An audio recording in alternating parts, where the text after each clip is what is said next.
Muy buenas tardes, ¿me escuchan?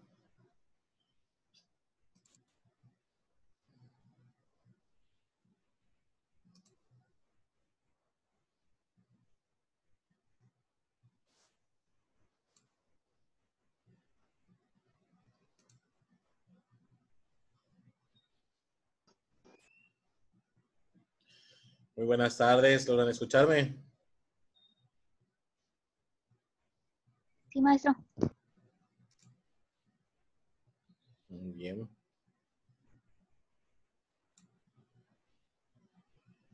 Muy bien, Iliana, ya te leí.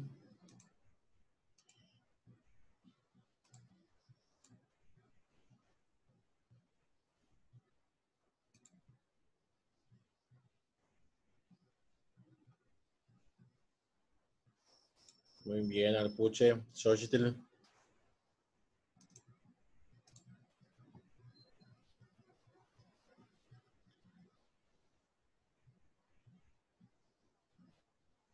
Muy bien. El día de ayer le mandé un mensaje a Elizabeth y muy sorprendida me respondió y me imagino que también les dio las noticias a ustedes. Necesito, por favor, recuerden que cuando les expliqué la primera parte y la segunda parte del punto 1 y el punto 2 del proyecto, que es antecedentes y marcos teóricos, y después que básicamente les di también lo que es el tema, perfeccionamos el tema y perfeccionamos las unidades temáticas. De ustedes dependía ya empezar a hacer lo que es los temas y los subtemas. De hecho, si no me equivoco, creo que Acosta, hija, ¿estás por acá?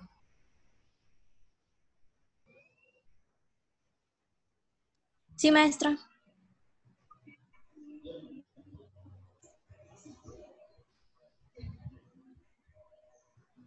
Maestra. Hija, tú me mandaste un correo electrónico, si no me equivoco, donde están ya detallados tus temas y tus subtemas. No le mandé el correo electrónico de los temas, pero sí le mandé el correo electrónico donde ya empezamos como tal el planteamiento del problema. De hecho, ya está listo el planteamiento del problema. Ok, pero Pero antes, no, antes del planteamiento del problema, debe ser los antecedentes y el marco teórico. no, sí lo sé, pero estoy yendo como que de menos a más. O sea, Ok, yo lo estoy acomodando de otra forma. ok, Pero ya entonces, después yo le pongo el orden que pido. es que una persona que alguien, no me acuerdo, es que te digo, no me acuerdo si fueses tú o otra persona, que me mandó su desglose de temas y subtemas. No, maestro, no le he enviado eso, pero de hecho ya nos había mandado usted cómo habían quedado los temas. O sea, ya lo habíamos checado con usted y pues mi equipo lo dejó tal como lo habíamos manejado, porque pues hasta nosotros le dimos ideas. Ok, Entonces lo dejamos así.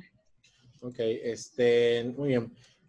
Nada más, jóvenes, una cuestión, por favor. Antecedentes y marcos teóricos para este viernes, por favor. Acuérdense que después de que terminé lo que es la exposición, les comenté que ya era hora de que empezaran a redactar independientemente su antecedentes y su marco teórico. Eh, ya Elizabeth me esclareció que no les di fecha específica y ese fue un error de cuándo entregarme el antecedente y el marco teórico. Aún así, yo les dije, y aclaro, y pueden revisar el video si no me equivoco, que les aclaré que ya comiencen a hacer sus antecedentes y marco teórico. Eso sí fue una afirmación que les realicé. Entonces, independientemente, ahora les establezco una fecha de que ya deben tener listo antecedentes y marco teórico este viernes, por favor. Son 5, no es individual, por eso por eso no se hace un trabajo individual, porque es demasiado extenso y demasiado largo y mucho trabajo. ¿Estamos? Entonces pónganse las pilas a trabajar antecedentes y marco teórico, por favor. Eh, y 2, si ya pueden adelantar lo que es la justificación, voy a proyectar en este momento. Eh, Eso ya lo expliqué, eso ya tienen los videos ustedes en el, este, en el canal de YouTube. Ya pueden ver mi pantalla, ¿verdad? Muy bien. Acuérdense que por favor ya deben redactar antecedentes, marco teórico.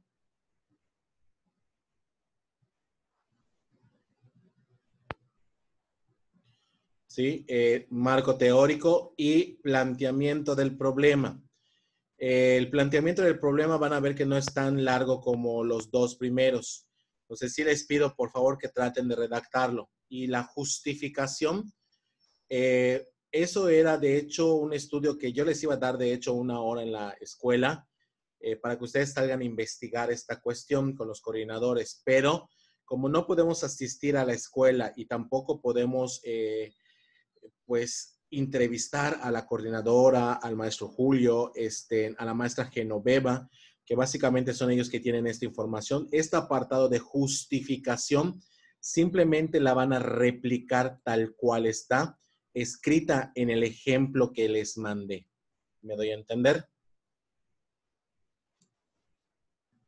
¿Qué significa replicar? Copiarlo tal cual está escrito. Si ustedes detectan algún error de coherencia y hilación que yo no detecté en su momento determinado, lo pueden mejorar. ¿Me doy a entender? Pero esto es replicarlo del ejemplo que ya les di. ¿Ok? ¿Alguna duda, alguna pregunta, alguna observación?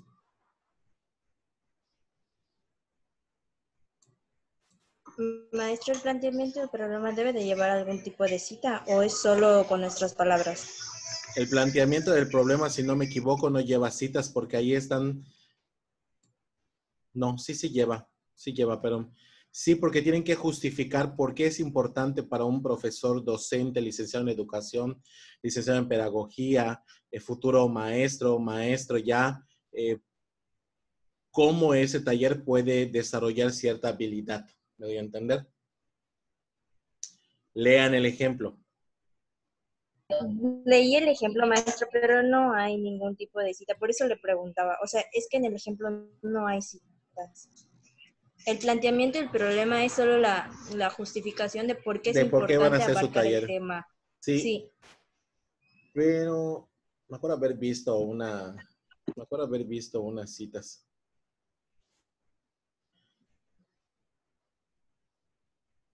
No. El De planteamiento. hecho, más que nada era como un tipo opinión. O sea, era como una opinión personal, o sea, de todo el equipo acerca de la importancia que debe de la importancia de hacer ese tipo de talleres en la escuela En la o escuela. implementarlos. Ok. Déjeme revisar y se lo confirmo a Elizabeth. ¿Ok?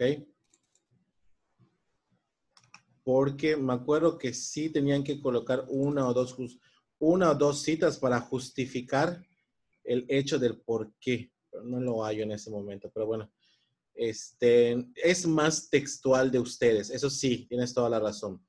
Pero me acuerdo que tenían que colocar una o dos citas cuando afirmen por qué es importante. Cuando ustedes afirmen, afecta al licenciado en educación de esta manera, de esta manera, de esta manera, como fulanito de tal dice. Entonces, hay una parte que, si no me equivoco, sí lleva. ¿Ok? Lo reviso y les comento. ¿Alguien tiene alguna duda o pregunta, observación?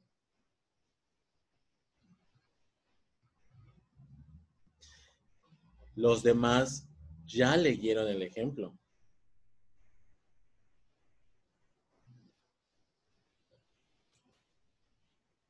Se les voy a decir de esta manera. Cuando yo estudié, me habría encantado que mi maestra Norma Leticia me haya dado un ejemplo de un diseño curricular, pero no. Entonces, aprovechen el ejemplo que les estoy dando para que diseñen la propuesta que ustedes me están haciendo. Así que, ya les dije, yo no puedo ir a su casa y motivarlos o interesarlos. Eso ya es cuestión de ustedes. Ustedes van a ser los futuros maestros. Ya ustedes sabrán si quieren desarrollar un currículum como debe de ser o pues como lo hemos platicado, pobremente e insulsamente. ¿Ok? Muy bien. Vamos a comenzar entonces esta cuestión. Y Elizabeth, hija, me mandaron les dije que formaran equipos de 6 equipos. Sí, ya está, ya me lo mandaron. Sí, más yo se lo mandé. Sí, a ver. Para el siguiente martes, la última actividad, de hecho, teórica que va a quedar, porque ya es la última tarea, literal, de teoría, se llaman modelos curriculares. Es elaborar una presentación en PowerPoint, ya se os había comentado, ¿verdad? Donde 2 personas van a exponer y me enviarían la presentación en PowerPoint para que yo la pueda proyectar y ustedes solo me dirían avanzar. Los demás, pues obviamente tienen que estudiar y en su momento determinado, si hago alguna pregunta, defenderse ante esta cuestión o darles solución a la pregunta. Si sus compañeros no pueden. ¿Ok? Vamos a repartir los temas y de hecho en este momento les estoy enviando a través de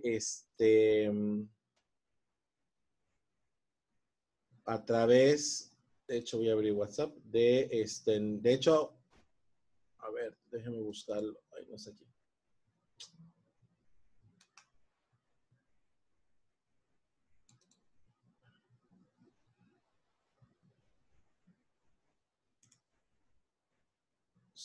El PDF se llama Modelos Curriculares.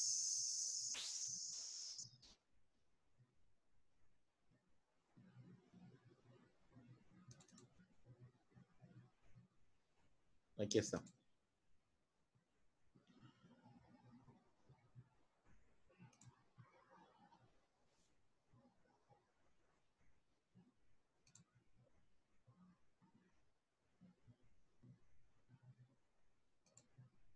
Lo voy a enviar por el chat.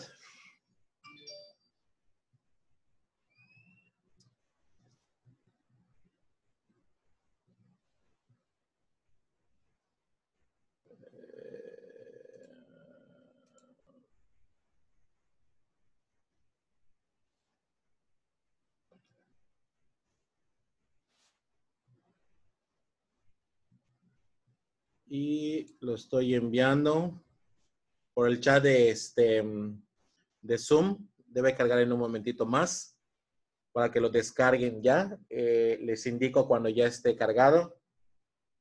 Ya está, ya se envió por el chat de Zoom para que ustedes puedan revisarlo. ¿Les llegó?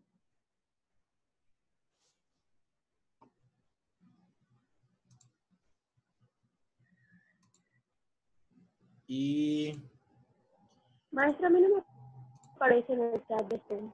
por eso se lo voy a enviar por WhatsApp a Elizabeth para que se los pase de una vez también. De hecho, ya lo descargué, maestra, ya lo descargué, lo puedo compartir ahorita. Adelante, hija, adelante, adelante. Gracias. Lo puedes compartir, te lo agradecería mucho. Es que de pronto se alentó mi computadora. No sé qué pasa, que últimamente ha estado terrible el internet.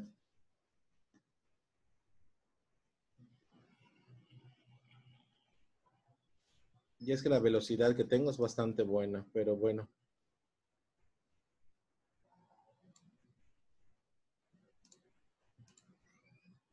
Listo, hija, ya te lo envié, solo se está cargando. También, Elizabeth. ¿Sí? Se llama modelos curriculares, listo, ya fue enviado. Se llama modelos curriculares. Voy a repartir los temas en este momento de las justificaciones que le tocaría a cada uno de ustedes. Esto quedaría para el martes siguiente. A ver, tenemos equipo número 1, que está formado por Julia Acosta, Saraí Eck, Joanny Bach, Geraldine Borges, Stephanie Hobach. Les tocaría los 7 pasos, o las 7 etapas, mejor dicho, las 7 etapas de Ralph Tyler. Ese sería el tema que les tocaría a ustedes. ¿Lo apuntaron?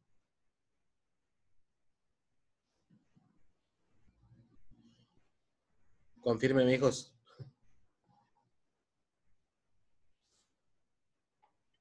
¿Lo apuntaron? Sí, maestra. Sí, Ah, maestra. El siguiente equipo sería Seira Alpuche, Mariana Kawich, Iliana Tun, Claudia Azul y Joana Caballero. Serían los 7 pasos de Hilda Taba. Después está Gabriel Canul, Marlene Pech, Wilber Matú, Jessica Rodríguez, María Eguam y Erika Puch. Hablarían de las 3 etapas de José Arnaz. Canchev Vázquez, Kawichin, Chunlin Suk, González Blanco, Jiménez Can y Zulup Ruiz hablarían de los 4 niveles de Glassman e Ibarrola. Después hablaríamos, ¿sí? Equipo 5, Elizabeth Rosado, Víctor Pat, Abraham Pat, Ana Arámbula, Lucía Tut, Néstor Koch hablarían acerca de las características del diseño de Margarita Panzas. Y el equipo 6, Eric Campos, Brenda Uck, Landy Pech, Karen Peraza, Guadalupe Ayora hablarían de 4 etapas, las 4 etapas de días y colaboradores. Y Ruiz Paulina.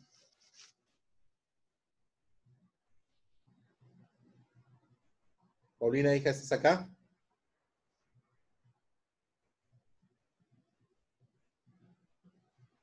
Paulina.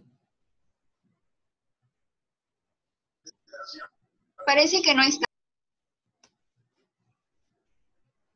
¿Cuál es el primer apellido de Paulina? Es Rus. Rus.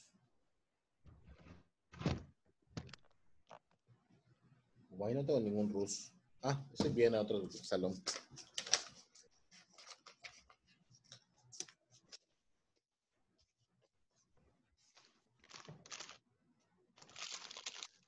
Es la señorita que nunca se conecta. Pero bueno.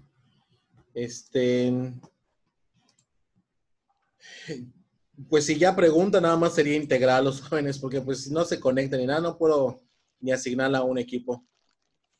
Ok, por favor, considéranla y avísenle. ¿Alguna duda, alguna pregunta? ¿Cómo van a ser el contenido de las diapositivas? La primera diapositiva es de presentación, de portada. La segunda diapositiva es introducción. Si son 7 etapas, son 7 diapositivas de contenido. Si son 4 etapas, son 4 diapositivas de contenido. Si son características, dependiendo de cada característica particular que habla acerca del procedimiento de elaborar un diseño curricular, pues desarrollan una diapositiva. Si no me equivoco, en el caso de características de panzas, cada párrafo habla acerca de una característica en particular. Si son 4 cuatro y así sucesivamente. ¿Sí me di a entender? Y en el caso, por ejemplo,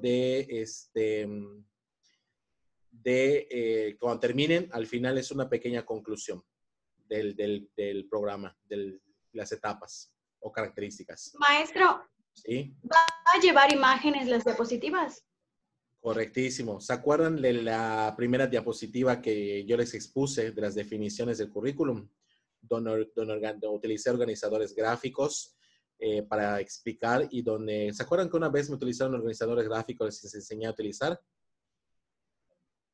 Entonces, traten de hacerlo de la misma manera en que pues exponen bastante bien.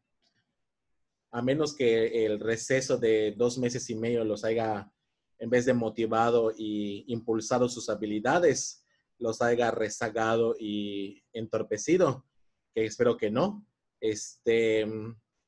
Ustedes son muy chéveres exponiendo. Entonces, acuérdense que son 2 personas que exponen de 10 a 20 minutos. Prepárense todos los equipos para el día martes. Realmente van a ver que la lectura es muy corta, muy sencilla. No tiene nada de extraordinario. Son cosas que ya expuse, ya dijeron. Nada más ahora sí como pasos o etapas para elaborar un currículum. Y es de hecho lo que ustedes ya están haciendo.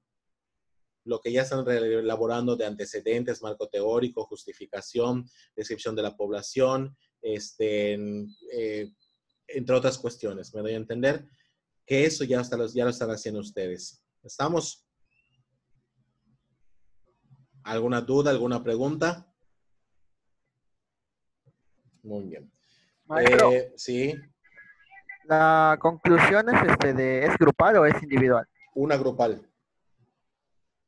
Gracias. De nada. ¿Alguna pregunta más? Ya me parezco a Elmo con mi Maestro, cabello largo. ¿Qué pasó? ¿hay un mínimo de tiempo para la exposición? Sí, acabo de mencionar que es de 10 a 20 minutos. Gracias. Pero como van a observar, cada tema es muy cortito que les tocó. Un salón me preguntó, maestro, ¿y puedo investigar? Porque veo que es poquita información. Adelante, por mí no hay ningún problema. Acuérdense que debe de llevar imágenes relativas profesionales que no tengan fondos. ¿Se acuerdan? Que se llaman PNG. Le dan clic, al final dice herramientas, le dan clic a herramientas, aparece una etiqueta abajo y hay una opción que dice color, le dan clic y hay una opción que dice transparente. ¿Se acuerdan? O se los muestro otra vez. Ahí va entonces. Cuando ustedes buscan una imagen transparente,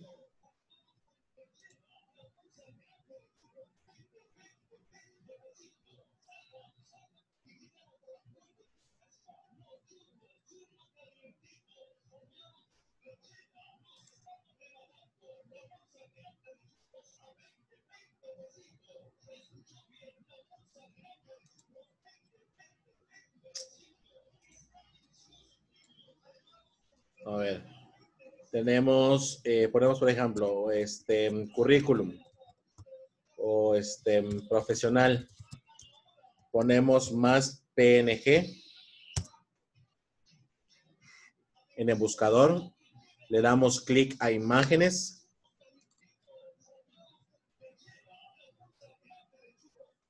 Esperamos a que cargue bien todo lo que es imágenes. Hasta el final de donde está, donde dice todo, imágenes, noticias, videos, shopping, más ajustes. Hay una opción que se llama herramientas hasta el final. Le dan clic. Aparece una etiqueta que dice color, tamaño, color, derechos de uso, tipo, fecha. Hay una opción que dice color. Y después hay una opción que dice transparente.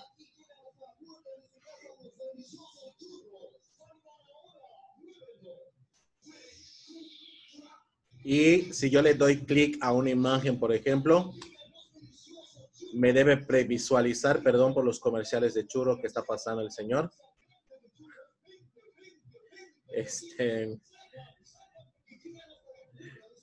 Qué cosas de la vida, ¿verdad? Y esa es una imagen profesional, los que no tienen contorno. Al fondo tienen una cuadrícula en blanco y gris. ¿Lo observan? ¿Ya se acordaron? ¿Ok? Muy bien. Y esas son imágenes sin fondo. ¿Ok? ¿Alguna duda más? ¿Algo más que yo les pueda ayudar? ¿Alguna pregunta? ¿Alguna observación?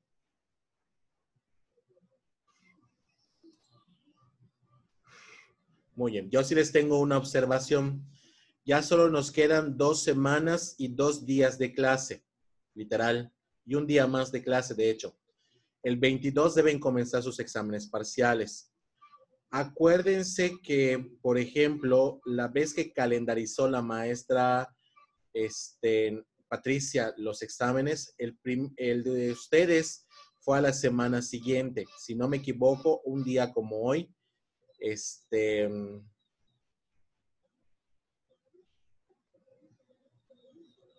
hablando de, sería más o menos el día 28, que me tendrían que entregar su segundo corte, es su proyecto.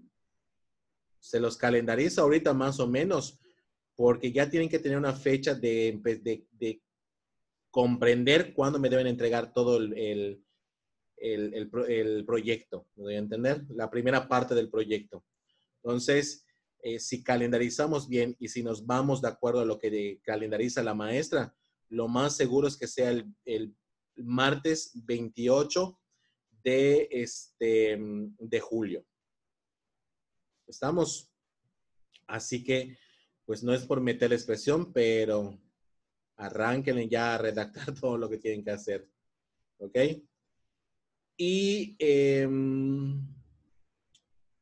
nos vamos a conectar el día lunes de la próxima semana. No va a haber sesión de plataforma. Es una videoconferencia que voy a hacer para que yo les explique los siguientes puntos del proyecto. ¿Me doy a entender?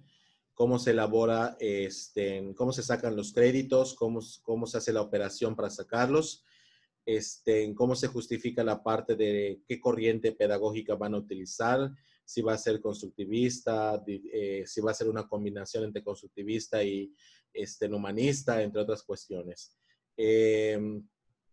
Cómo redactar el perfil de ingreso, perfil de egreso, cómo redactar lo que son las competencias genéricas, específicas y disciplinares.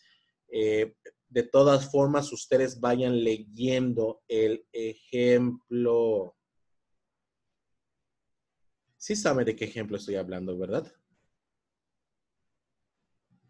Ok. Esa afirmación con sus cabecitas me dio algo de esperanza. Maestro, yo tengo una duda. En la parte el perfil de egreso, no, el perfil de ingreso, esa parte podrían ponerse los que van, por ejemplo, nos dieron a nosotros al ingresar a la carrera. No. Tienen que ir en relación a su taller. Un perfil de ingreso habla acerca de las necesidades, de las competencias mínimas que debe de tener. Por ejemplo, no sé, conocimientos sobre herramientas digitales. Habilidad para el uso de Word.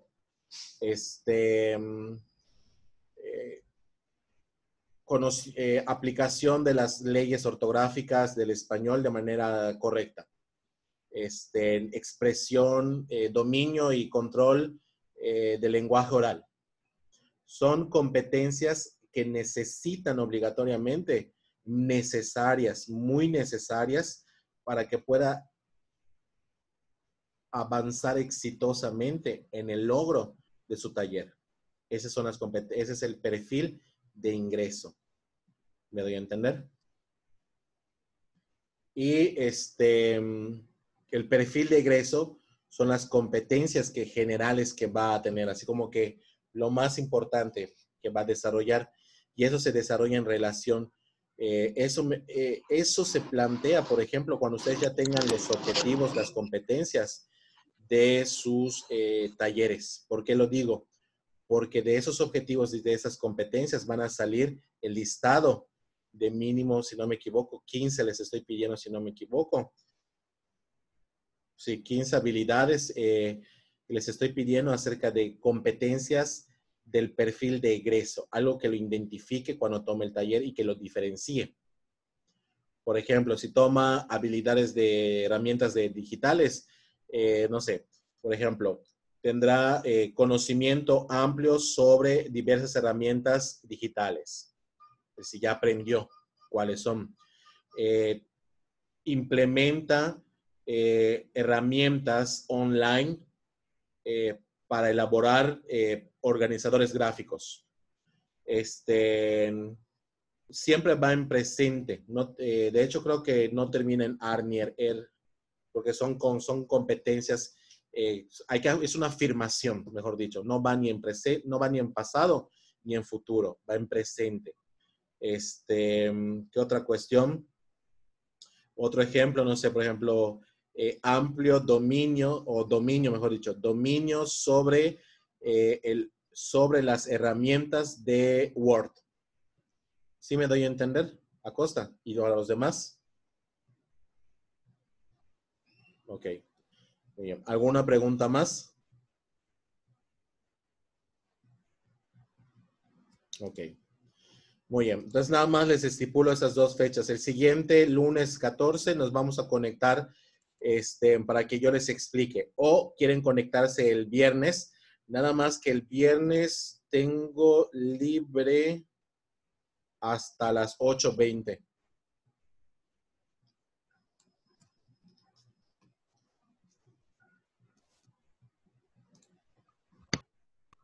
También el lunes, maestro. Muy bien, correcto. Es- sí, Maestro, no sé si... Viene siendo el lunes desde 1000 aulas. Vamos a conectarnos en Zoom, ¿no? así es obligatorio que todos se conecten. ¿Ok? Porque voy a pasar lista. Muy bien. ¿Alguna duda más?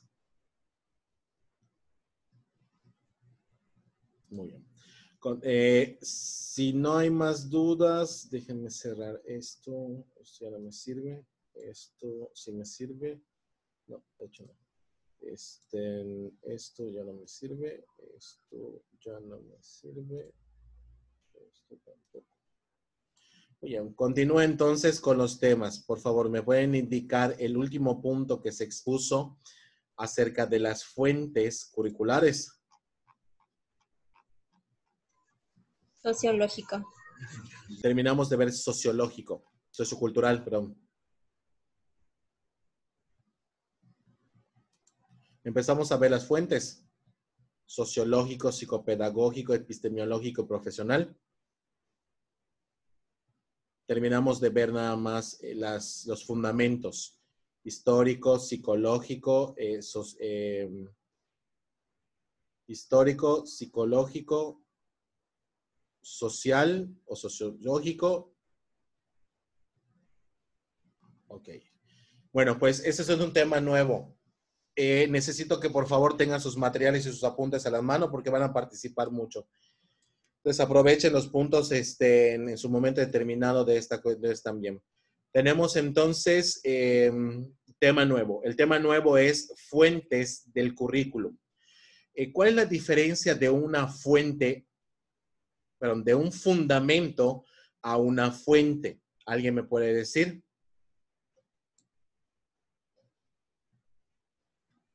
Porque hay que diferenciarlos. Recordemos que los fundamentos, ¿por qué se llamaban fundamentos curriculares? ¿Qué le hacían al currículum? ¿Qué le daban? ¿Le dan validez? Alpuche, perdón, hija, no te escuché. Le dan validez al currículum. Le dan hace que tenga validez. vigencia. Ok, le dan validez, le dan vigencia. Sí, así es, le dan una validez, le dan fortaleza, le dan vigencia. ¿Qué más? Gracias, Alpuche.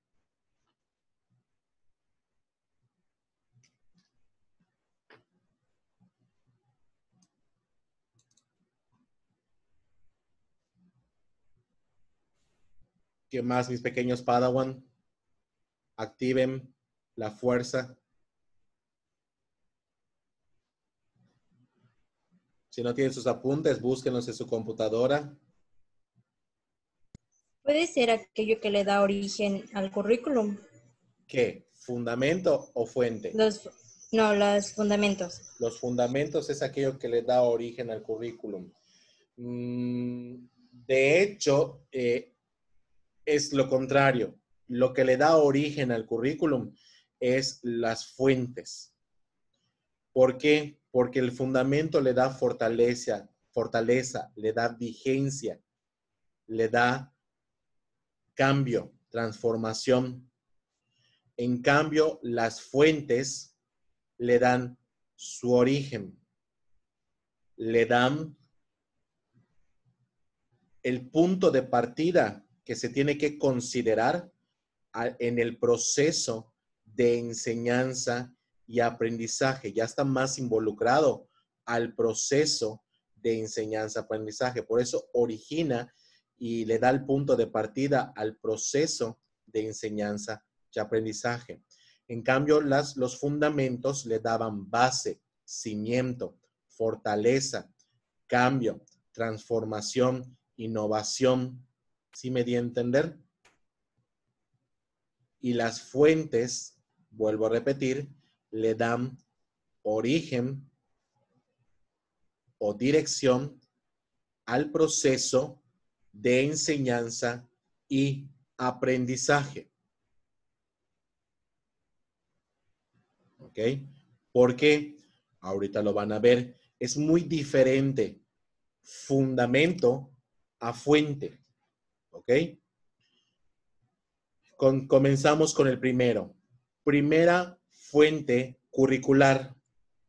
La primera fuente curricular habla acerca de la fuente o el aspecto sociocultural. ¿Me puede decir alguien cuáles son las dos palabras contenidas en sociocultural? Social y cultura. Social y cultura. Gabriela, Erika. Social y cultura. Acuérdense, por favor, activar su micrófono cuando se les ceda la palabra. No es que no quiera que hablen, ¿verdad? Pero hay que tener un poquito de orden. Muy bien, Acosta, muy bien, Canul, muy bien, Campos. Es social y cultural.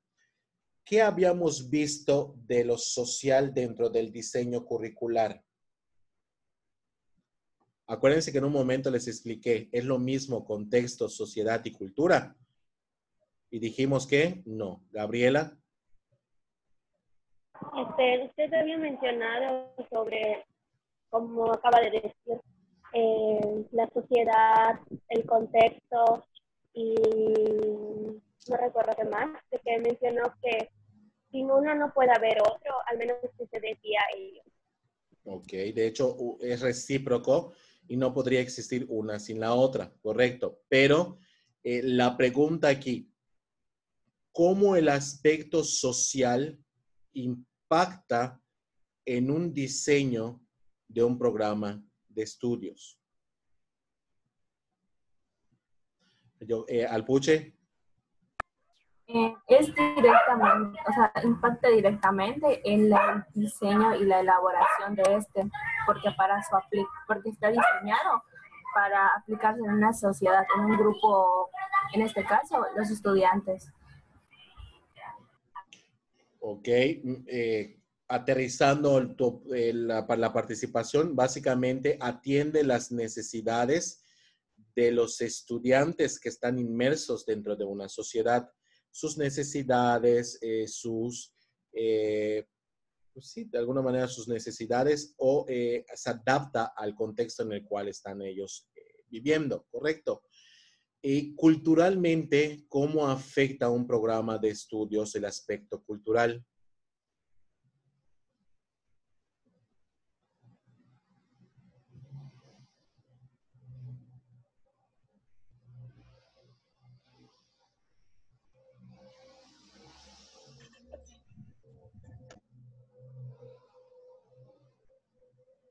Adelante, Acosta.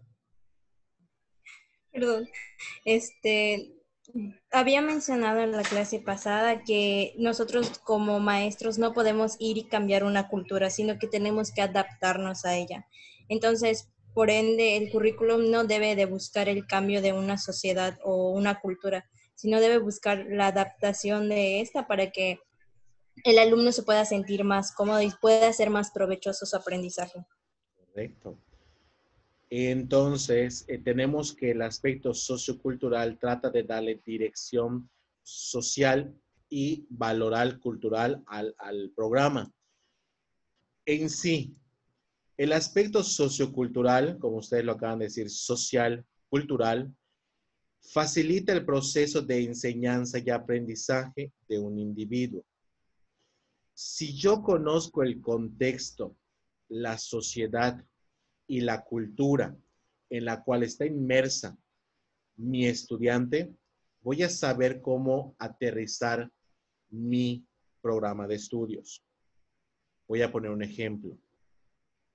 Si yo les dijera ahorita, todo aquel que no tenga prendida su cámara, lo voy a sacar de clase. ¿Estaría considerando el aspecto sociocultural de un programa de estudios? No, sí, no, ¿por qué? Acosta. No, porque se supone que el currículum está para satisfacer las necesidades de los estudiantes. Entonces, si yo como maestro sé que los alumnos tienen alguna necesidad, en este caso no tienen acceso no sé, a una buena calidad de internet, o su cámara no sirve, o un buen aparato electrónico, yo como maestro y como currículum debo de atenuarme a esas cosas, o sea, me debo de apegar a eso. Correcto, muy bien. Jovac y después Gabriela.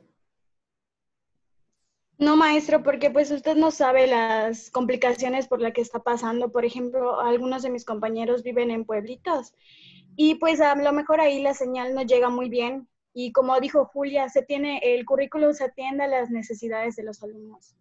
Correcto. Gabriela. Como ya mencionaron mis compañeras anteriormente, pues no, porque como dijeron ellas, no están adaptando, se tiene que adaptar al contexto de los alumnos. Entonces, si usted saca a los alumnos de la clase, como que no está tomando en cuenta la situación por la que ellos están. Como mencionaron, pues hay quienes viven en pueblitos, hay quienes no les llega bien la señal, o tienen alguna otra dificultad de no poder ingresar a la clase, perdón, por no prender su cámara y no poder como que estar como usted quiere. Correcto, muy bien. Ahora, pregunto, cuando, por ejemplo, el maestro considera todas, gracias, Saraí, ya te leí, dice Saraí, no, porque no sabemos qué tipo de problemas tiene cada alumno. Así es, como Jova, Canul y Acosta mencionaron, pues básicamente hablamos de que el aspecto sociocultural, es decir, el conocimiento, porque aquí lo dice, el conocimiento, de hecho, en el siguiente punto que dice, por aquí está, los requerimientos sociales y culturales del medio. Este aspecto social cultural habla acerca de que los programas de estudios tienen que tener en cuenta las limitaciones, las barreras, el nivel de preparación de los padres de familia, el nivel socioeconómico del vecindario, del fraccionamiento, de la colonia, las costumbres, tradiciones que se encuentran alrededor de la institución, porque, por ejemplo, ¿cómo puede afectar la educación a distancia? En este caso, nosotros estamos en una educación a distancia y eso es para que lo visualicen, que todo tiene un efecto también. ¿Cómo un programa de estudios se ve afectado por una educación a distancia? Si hablamos desde el lugar donde están tomando clase en este momento. Alpuche. Porque afectaría directamente las planeaciones. Por ejemplo, yo tengo que enseñar, no sé, en tantos contenidos, pero no los puedo aplicar todos porque tiene una parte práctica y no la puedo evaluar tal cual. Porque como anterior dijeron, no... ¿me fue la palabra? Sí. No todos tienen los recursos para poder realizar la tarea que tal vez yo pida y tiene un puntaje bastante alto. Entonces, en la aplicación. Ajá. Y de hecho, hay algo muy importante que acabas de decir. Hay programas educativos que son más prácticos y menos teóricos. Imagínense a un ingeniero mecánico aprender de distancia. ¿Qué tan efectivo sería? No. Les pregunto yo, ¿qué tan efectivo ha sido su aprendizaje desde su casa? Muy poco. Nada, nulo. Más porque tienen a sus hermanitos, hijos, Porque hay padres, mucha distracción más que nada. teléfonos, televisión. Ahorita, por ejemplo, que acaba de pasar el churrero aquí por mi casa vendiendo churros, ni se escuchó el ruido, obviamente, son limitantes. Y lo que quiero que entiendan, a que parezca chiste, es que en muchas ocasiones es limitantes y barreras. Por eso los maestros tienen que conocer muy bien el aspecto sociocultural de sus estudiantes. porque tienen que conocer las oportunidades, las limitaciones, las barreras, las necesidades para darle atención efectiva al aprendizaje. Desde inicio de curso, ¿se acuerdan que les comenté que había una especie de reglamento? El primer día que hablamos, el uniforme, ubicarse en un buen lugar, donde no haya mucho ruido, entre otras cuestiones. No estar acostados en sus sillones, en sus camas, porque a partir de eso, jóvenes, aunque no lo quieran ver y ya van a ser futuros maestros, eso es una barrera y una limitante, me doy a entender. Y eso, el hecho de estar, alguna vez han creo que leído que de hecho hasta leer acostado, aunque leas 1000 veces, no vas a aprender absolutamente nada. ¿Por qué? Porque estás acostado, estás tan cómodo que tu cuerpo está relajado y finalmente va a terminar cediendo a algo más. ¿Me doy a entender? Entonces, o por ejemplo, el calor que están viviendo en sus casas. ¿Sí? Veo a gente realmente con sus ventiladores, pasando su mano a cada rato. Yo tengo mi ventilador aquí abajo de mí.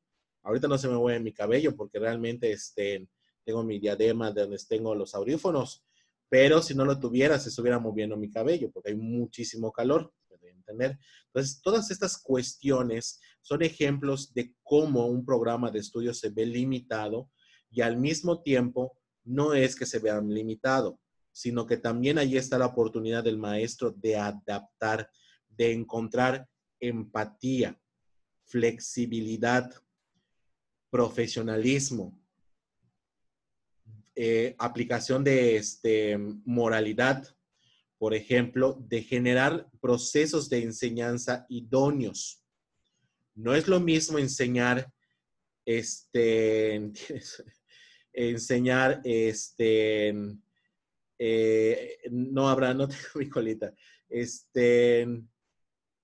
enseñar de la misma manera porque no llega de la misma manera a todos, me doy a entender.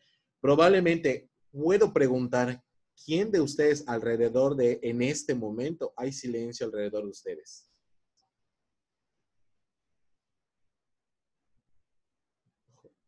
Creo que Bach. Mi ventilador. Tu ventilador. Bach, Jovac, creo que Abraham no se escucha ruido, ¿verdad? Está encerrado en su cuarto haciendo qué. Entonces, milagro que no tiene su platillo a su lado. Entonces, tenemos estas cuestiones de alguna manera, entender y comprender que en muchas ocasiones es necesario involucrarse. Otro ejemplo, cómo un currículum mal aplicado por un profesor puede afectar. Con una falta de organización social, es decir, no involucrar a los padres de familia. Hoy en día en educación básica, para todos aquellos que están en educación básica, hay escuelas que de verdad aplican un programa llamado Escuela para Padres. ¿Sí saben qué es el programa Escuela para Padres? Que básicamente es involucrar a los padres de familia, a ambos, o los tutores, porque en muchas ocasiones no hay papás en un seno familiar. Están tíos, tías, abuelos, abuelas, hermanos que a veces se hacen tutores de los hermanos. Entonces, invitar a los padres de familia a conocer y apoyar el sistema educativo que se está dando o brindando dentro de una institución. ¿Qué sucede cuando una escuela, por ejemplo, no involucra, de hecho, ni siquiera solo a padres, invita también a la sociedad? Ahí voy a llegar a la pregunta. ¿Cómo? Con contribuciones. Creo que alguna vez han escuchado de programas que se denominan como, por ejemplo, semanas culturales dentro de las escuelas o kermés, que a veces les llaman de esa manera, kermés escolares o académicas. Hay otro programa que se llama Escuelas Abiertas, que hay un periodo donde puedes visitar la escuela, conocerla. Durante esa visita estás comprando, estás viendo los productos finales de los jóvenes, entre otras cuestiones.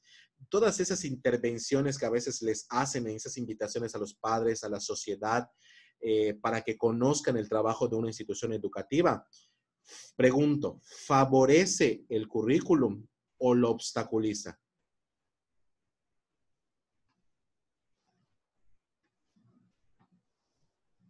Acosta. Lo favorece porque en este caso podría recibir más apoyo por parte de los padres y de la sociedad. Si en dado caso se requiere hacer alguna actividad grande y se necesita de muchas manos o de muchos trabajadores, la escuela puede recurrir a los padres de familia o a la sociedad para recibir esa ayuda. Ok, ahí te voy a recuperar alguna idea de lo que mencionaste. Gracias, Acosta. Rosado, Elizabeth. Pues mi compañera sí lo favorece, ya que hace que los niños tengan una cierta motivación, tanto en educación como su entorno, y así los padres puedan como que ver la importancia de que el niño necesita ese apoyo, dependiendo, claro, si lo aplican de una manera adecuada. Ya si la escuela no lo aplica de la forma que quieren o tienen como objetivo, pues no lo va a favorecer. Correcto, así es, hijos. No los favorece. Hay dos puntos en particulares. El involucrar a los padres de familia en muchas escuelas, por ejemplo, en escuelas públicas, y se los voy a decir porque no sé si lo vivieron ustedes con sus padres de familia o sus padres lo vivieron también. Hace unos tiempos, por ejemplo, cuando yo estudié la primaria, estamos hablando de unos 27 años aproximadamente. Tranquilos, no estoy más viejos, porque se ríen, los voy a reprobar, ¿oyeron? Hace unos 27 años, me acuerdo que los papás iban a pintar la escuela. Terminaba el curso escolar e iban a pintar la escuela, el techo, las paredes, adentro, afuera. Se invitaba a papás cuando, por ejemplo, había problemas de carpintería, que de eléctricos, y sabías que el papá de alguien era carpintero o era eléctrico, les pedías ayuda si los involucrabas. Hace muchísimo tiempo también involucrabas a los alumnos dándoles la responsabilidad de cuidar una silla o una banca. Y si en algún momento determinado, por ejemplo, se estaba rayada, estaba pintada, estaba deformada, tu responsabilidad como alumno era pintarla, lijarla. De hecho, hasta la lijabas, la pintabas, te daban la brocha y todas esas cuestiones y lo hacías. También para finales de curso, por ejemplo, o para periodos, me acuerdo que obviamente no lo hacíamos, pero lo hacíamos con el jardín que estaba enfrente del salón de clases. En muchas ocasiones sembrábamos, no sé, por ejemplo, que una matita de limón, que una matita de naranja para que refresque, para que crezca y haga sombra en la escuela. Porque en aquel entonces no existían estas campanas de malla sombra que hoy existen. Y había programas de forestación escolar, que la verdad hasta me acuerdo que te decían, durante el año escolar vas a cuidar tu planta. Y habían programas, por ejemplo, que ni siquiera duraban en el año escolar. Cuando pasabas a segundo año, continuabas cuidando de tu planta. Y así sucesivamente, ¿me doy a entender? Entonces, estos programas culturales, sociales culturales, impulsaban mucho lo que es la integración social de las personas, padres, a veces personas que no son padres de familia. No sé si en alguna vez hicieron kermés en su escuela. ¿Para qué? Para recolectar fondos, por ejemplo. ¿Para qué? Para la graduación. Que a veces se hacían en primaria, se hacían, o sea, a veces, pues para reducir el costo de los papás de los platillos, se hacían kermeses que para rentar el local, que para reducir el costo de los platillos y todas estas cuestiones. Entonces, son ese tipo de cuestiones que de hecho hoy en día ya no existen, ya no se aplican. Es muy raro ver un padre de familia dentro de la escuela interesado y motivado a trabajar en pro de la educación de sus hijos, de las instalaciones, en pro de los maestros. Es muy difícil, porque pues vuelvo a repetir, no hay ese acercamiento ni ese trabajo. ¿Sí me doy a entender? Ok. ¿Qué se transmite con esta cuestión? Se transmiten ideologías, valores, actitudes y procedimientos sociales de interacción. Cuando hablamos de ideologías, valores, actitudes y sociales, hablamos, por ejemplo, que la escuela se vuelve una instancia mediadora entre la institución y la sociedad. Es decir, cuando hablamos de institución, hablamos de las cuestiones académicas, educativas. ¿Sí? Y que van a tener una influencia directa en el contexto, es decir, en cómo voy a propiciar el acercamiento, el conocimiento, y todo eso, de hecho, le da como cierto, ¿cómo se le llama esto? Cierto reconocimiento social a la escuela. Yo, por ejemplo, no sé si a ustedes les pasó, más a ustedes porque había mucha competencia en aquel entonces, de que decían, por ejemplo, o hablaban con el director a veces, ¿sabe qué, director? No meta a mi hija en el A, por favor, métalo en el B. Porque ahí está la maestra buena, ahí está la maestra que hace su trabajo, que hace esto, que hace aquello. O de pronto, o solicitudes, por ejemplo, un poco extrañas y relativas, ¿no? O a veces, por ejemplo, cuando los inscribían a un lugar, había una escuela cerca de tu casa, pero pues no te llevaban ahí. Preferían llevarte a una escuela donde saben que tiene una competencia, donde desarrollo, donde los maestros trabajan, por decirlo de alguna manera, ¿no? Prestigio, esa palabra estaba yo buscando. Instituciones que tienen prestigio y reconocimiento. ¿Por qué? Porque hacen un trabajo no solo académico, sino una integración social. No sé si alguna de ustedes les pelearon, su mamá o su papá pelearon por inscribirlos en una escuela de, pues, la más buena posible. Un ejemplo va a ser un poquito, pues sí, ha sido una disputa bastante larga. Por ejemplo, la Eduardo Ursáiz Rodríguez, mejor conocida como la Ursáiz, es una secundaria muy peleada, no sé si lo saben, ¿sí? Donde hay mucha competitividad para poder entrar a esa escuela. Muchas personas se inscriben, pero al final muy pocos quedan, ¿sí? Primarias, pues hay bastantes primarias que son muy competentes.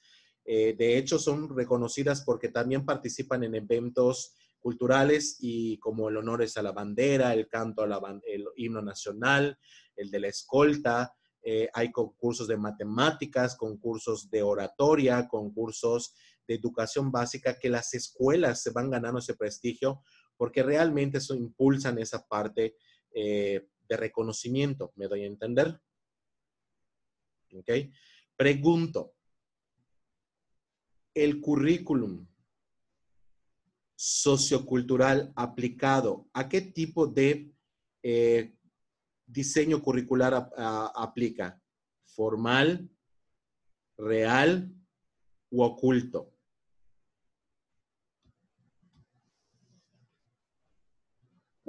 Real. Real, dice Abraham. ¿Por qué, Abraham? Porque, no sé, prácticamente inculca los valores de la sociedad. Porque desarrolla los valores de la sociedad, ¿ok?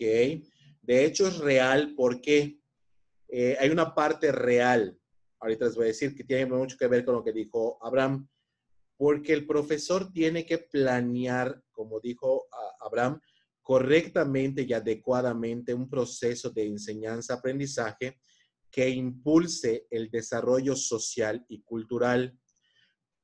Pregunto, ¿un maestro puede deteriorar la sociedad y la cultura?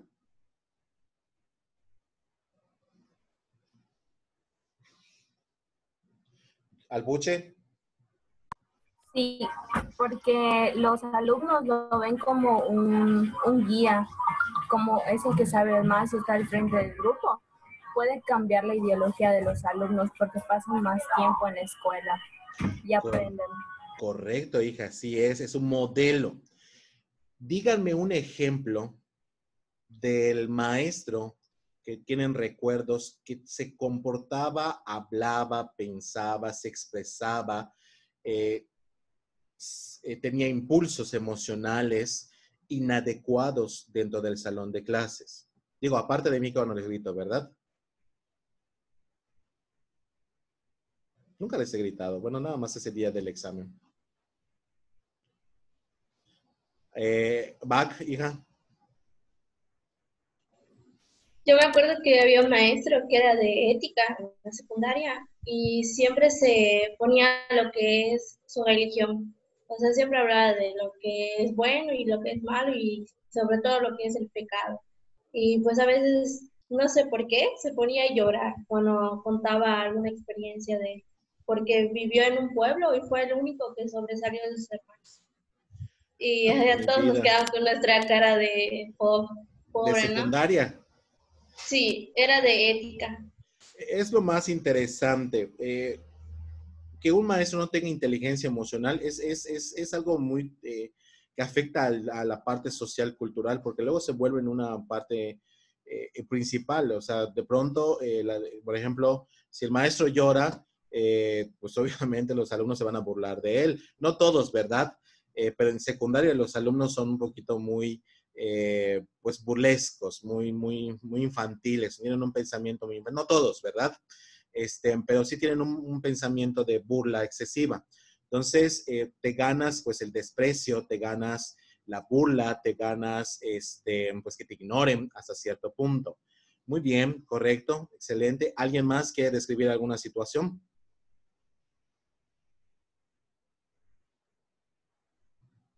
Alpuche. Maestro, yo no sé si esté bien, pero en primero de prepa tuve un maestro que daba inglés. Uh-huh. Y nos anteponía su ideología tal vez de las preferencias sexuales y lo hacía muy evidente en el aula. Entonces propiciaba a que mis compañeros hombres le tuvieran miedo. Santa Madre de Dios. Sí. Sí, de hecho te puedo decir que yo en preparatoria tuve una experiencia bastante interesante con mis maestros de historia y de matemáticas, pero bueno, será otro día para que os cuente. De esas cuestiones, de hecho los maestros que tienen impulsos sexuales hacia sus estudiantes, eso es una barbaridad, sociocultural que afecta mucho un programa de estudios, porque empieza el preferitismo, empieza pues el contacto inadecuado, tanto físico y emocional, y de hecho a veces se puede ver cómo un maestro a veces te da una palmadita y te dice muy bien hecho, o de pronto te acerca y te da una pues acaricia incómoda, me doy a entender. Maestro, pero Sí. pues siento que ahí no solo es la preferencia sexual, sino también viene de las personas que, o sea, no precisamente tiene que ser gay, como quien dice, también los maestros hombres son como que se impulsan mucho a lo que son a las alumnas, ¿no? Se les insinúa mucho. Sí, de O sea, hecho, eso, así es, porque, y mayormente en la prepa, o sea, ahí es como que y se lo dan encontramos, esas de hecho, en cosas, todos los siento. niveles, hija. De hecho, es algo algo que a veces puede ser algo ligero y a veces algo que puede ser muy drástico. En otros estados hablábamos, por ejemplo, hoy en día no se habla porque se trata de ocultar mucho, de que no salga a la luz por algunas cuestiones. A veces maestros que han violado en primaria, en educación básica a niños, desgraciadamente, entre otras cuestiones, ¿verdad? Pero aquí, de hecho, hablamos de manera general de los impulsos sexuales de diferentes géneros, ¿no? Que puede generar ciertos problemas al generar estas cuestiones de desarrollo del currículum. Entonces, imagínense que de pronto, ¿cómo? Imagínense que de pronto descubren al maestro, lo cambian por otro, probablemente el maestro que pues tuvo esta pues equivocación, explicaba muy bien, hacía muy bien las cosas y de pronto te lo cambian a medio curso escolar, y de pronto llega otro que no conoces, que pues no explica bien, no tiene estrategias adecuadas, pues ahí es donde se empieza a complicar, me doy a entender. O por ejemplo, cuando sacan al maestro de una escuela y dejas de tener clase, ¿sí? Que de pronto te topas como que ya no viene y de pronto entra otro profesor y dices, pues, ¿qué pasó aquí? ¿Ok? Pero bueno, sí me di a entender con estos ejemplos que ustedes me brindaron. Muy bien, continuamos entonces. Y un ejemplo de aquí nos establece, por ejemplo, dice, cuando realizamos actividades de Hanal Pisham y el niño se le explica de dónde proviene y con qué fin se hace, representativo del estado de Yucatán, y participa integrándose, conservando parte de la cultura. Hay otra parte que dice, también en una situación se enfoca de brindar, por ejemplo, en las licenciaturas, lo que es el desarrollo de la lengua madre y de hecho también debería tener el impulso de desarrollar una segunda lengua por ejemplo, en educación primaria se trata de mantener la lengua indígena, es decir, la lengua maya. Y de hecho también se enseña una tercera lengua, aparte del español y el maya, se enseña inglés, me doy a entender. Son 3 lenguas que se enseñan de alguna manera. Otras, por ejemplo, pueden ser a través de exploraciones o visitas de campo que se pueden realizar a través de excursiones en el curso escolar para que se desarrollen estos conocimientos. ¿Sí? Muy bien, continuamos entonces. Psicopedagógico, segunda fuente, psicopedagógico. Cuando hablamos de psicopedagógico, estamos hablando de 2 conceptos. ¿Alguien me dice cuáles son esos 2 conceptos? Acosta. Psicología y pedagogía. Sí, perdón, otra vez, hija. Psicología y pedagogía. Correcto. ¿Alguien sabe qué estudia la psicología?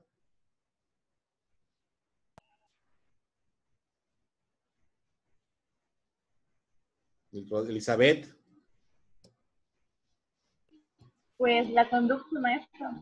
La conducta del ser humano, el comportamiento. Estudia los orígenes de la conducta y comportamiento humano. Muy bien. Valentín, ¿vas a agregar algo, hijo?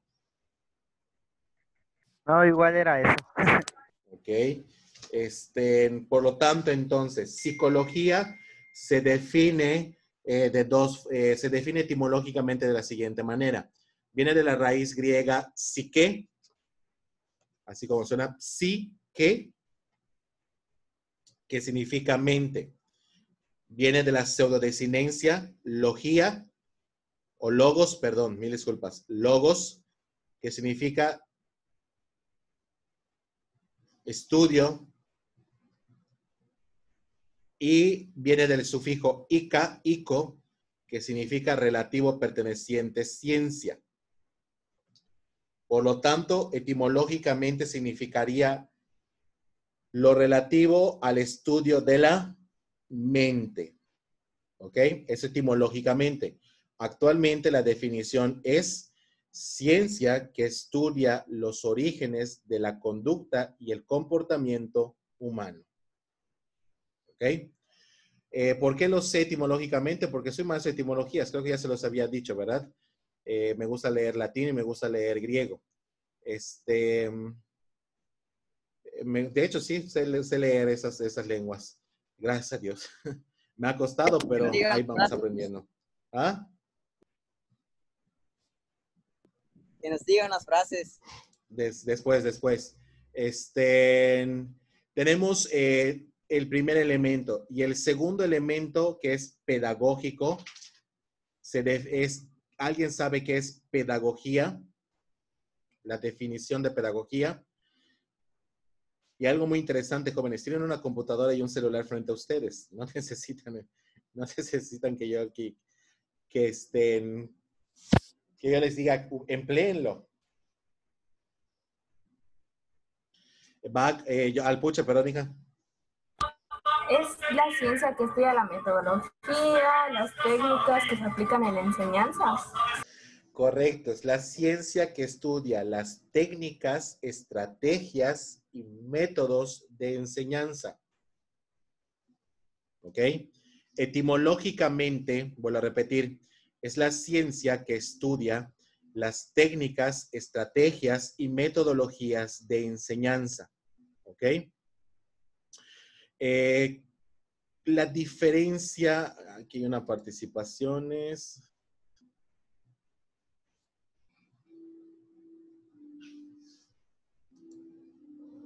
Xochitl, ¿a qué te refieres cuando dice se aplica en la enseñanza especialmente en el infantil? Creo que ya te entendí con la definición que ahorita voy a dar. Etimológicamente se define con la raíz griega paidos, lleva acento en la i, paidos, que significa niño. Viene del verbo griego ago, que significa conducir, guiar, y del sufijo ico, ica, que significa relativo, perteneciente, ciencia. Pedagógico o pedagogía. Este, la pedagogía etimológicamente se define como la ciencia de guiar a los niños. Xochitl menciona que se refiere específicamente al sector infantil, ¿sí? De hecho, así tiene sus orígenes la palabra pedagogía. Sin embargo, ha evolucionado hoy en día, alcanzando no solo lo infantil, sino también a los adolescentes, a los adultos, jóvenes y hasta en su momento a los adultos que estudian un posgrado. ¿Me doy a entender? Y hay otra palabra que de hecho está en su libro, que tiene que ver con la enseñanza, que es didáctica. ¿Alguien sabe qué significa didáctica?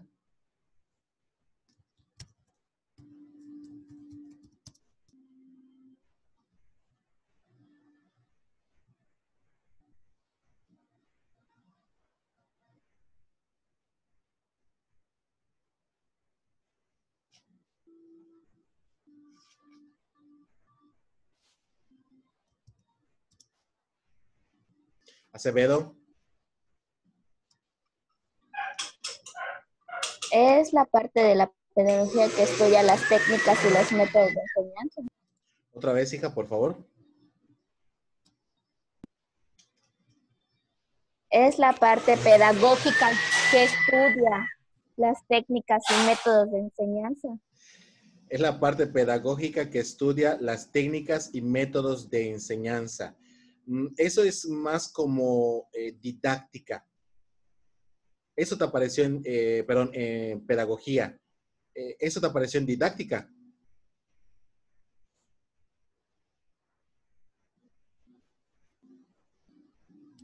Hija, así, ya me contestó. Hay que leer un poquito más. Sí, habla mucho del proceso de enseñanza. Rosado, hija. También dice que es el arte de la enseñanza, es la disciplina de parte de la pedagogía que inscrita la ciencia de la educación, encarga el estudio y la intervención del proceso de enseñanza-aprendizaje. Correcto, hay 2 puntos a resaltar ahí. Es arte. A diferencia de psicología y pedagogía, que son ciencias, la didáctica está considerada como un arte. ¿Por qué? Porque viene de la raíz etimológica que significa tecnes, que significa arte. ¿Ok? ¿Por qué lo dirán? Y viene de un verbo que es dicere, que es latino, es una combinación entre latín y griego, que viene dicere, así dicere se pronunciaría, se escribe dicere, que significa, por ejemplo, el arte de enseñar. ¿Ok? Hay lo último que leíste, Rosado, hija, me lo repites, que es como, son como las últimas 2, 3 líneas, si no me equivoco. Las últimas 2 líneas. Sí, que se encarga del estudio y la intervención en el proceso de enseñanza-aprendizaje. Correcto. Estudio, intervención de la enseñanza y el aprendizaje. Los otros hablaban nada más únicamente de enseñanza. De hecho, didáctica se enfoca únicamente a la parte de aprendizaje. O sea, cómo generar un aprendizaje de una manera adecuada, me doy a entender. Por lo tanto, entonces, es la intervención que se hace a través de la enseñanza para generar un aprendizaje. Básicamente, eso sería también la definición de didáctica. Es la intervención de la enseñanza, que es la intervención de la enseñanza para generar aprendizajes. ¿Por qué lo establezco de esta manera? ¿Y por qué es necesario conocerlo como parte del diseño curricular? Tenemos aquí que dice, proceso de enseñanza y aprendizaje. Canónica, ¿vas a decir algo?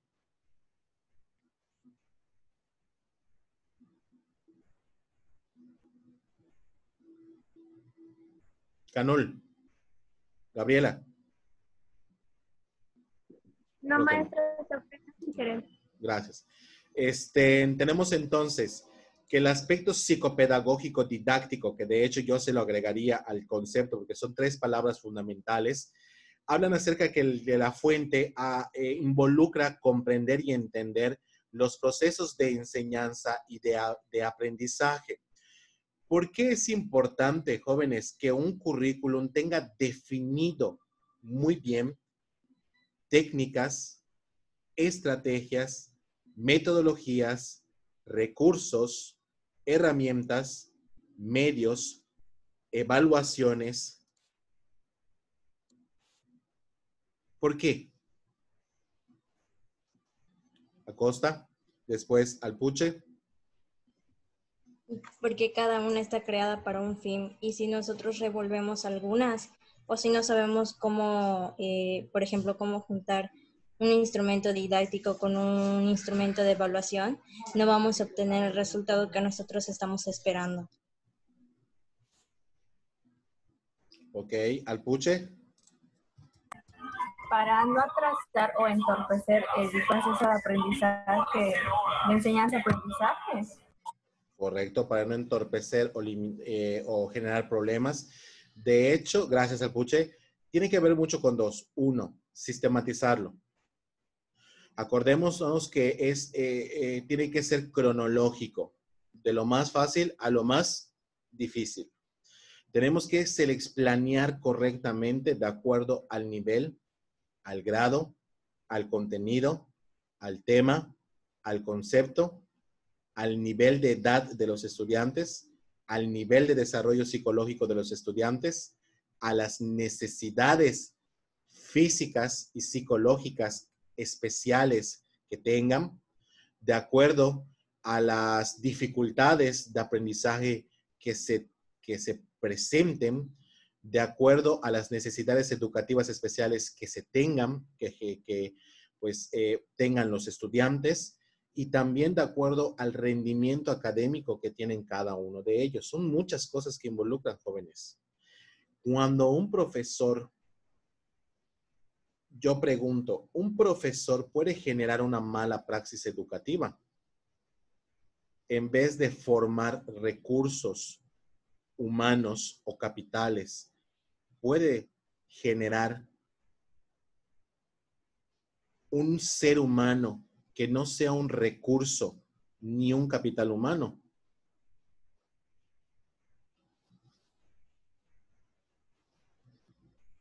Y eso lo van a vivir ustedes, jóvenes. Si ustedes no tienen la capacidad de tomar decisiones asertivas, propositivas, innovadores, ligadas, coherentes, sistematizadas, donde sus avances programáticos sean ideales, idóneos, aterrizados, adecuados curricularmente, van a tener problemas.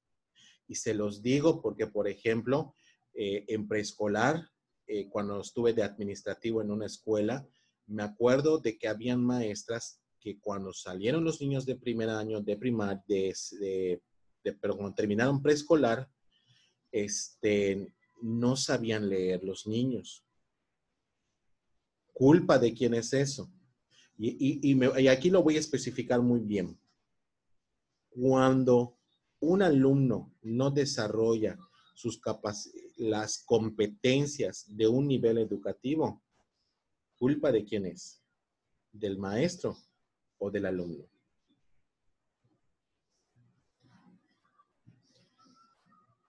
De hecho, creo que ya se os había preguntado anteriormente. ¿Acosta? Yo al menos pienso que es de ambos, pero un poco más del maestro, porque tú como maestro debes de estar preparada a que si quizás una de tus metodologías que tú implementaste con tus alumnos no funcionó, tienes que estar preparado para implementar otra con un alumno quizás que no comprendió de manera clara lo que tú le explicaste a los demás o que se le dificulta un poquito más. Entonces tú debes de estar preparado para eso. Pero como alumno tú también debes de estar comprometido a que si vas a la escuela es para estudiar, y resulta mucho que normalmente cuando los alumnos van a la escuela es solo para ver a sus compañeros y no para realmente tener un aprendizaje. Entonces creo que puede llegar a ser culpa de ambos, pero un poco más del maestro, porque el maestro debe de centrar bien su clase y para lo que va a servir. Y si hablamos de una educación que va de lo más sencillo a lo más difícil, sería culpa de todo el nivel o culpa de todos los maestros por los que pasó ese alumno. Porque si no podemos culpar a una maestra de primero por no hacer quizás el trabajo que era, no sé, enseñarle a sumar y a restar. Porque si yo veo que ese alumno no sabe hacer eso, mi responsabilidad como maestro de siguiente nivel es ayudarlo a que comprenda lo que quizás en primero no comprendió. Ok. Entonces, mencionas que es recíproco, pero hay mayor parte de responsabilidad del docente. Ok. Abraham. Según el grado, que el nivel educativo que usted dijo que es preescolar, yo opino que es el docente, porque ya que los alumnos piensan de una manera mucho más, ¿cómo se dice? Mucho más eficaz. Ahí tenía la palabra. Yo pienso que es el docente. Él tiene que crear las técnicas y estrategias adecuadas para así fomentarle el aprendizaje, crear un aprendizaje significativo hacia el alumno. Ok, gracias. Porque el alumno en ese nivel no es maduro, aún no es maduro en preescolar. Ok. Entonces, vas a hacer el ejemplo que di para hacer referencia de que el maestro es absolutamente responsable del proceso de enseñanza.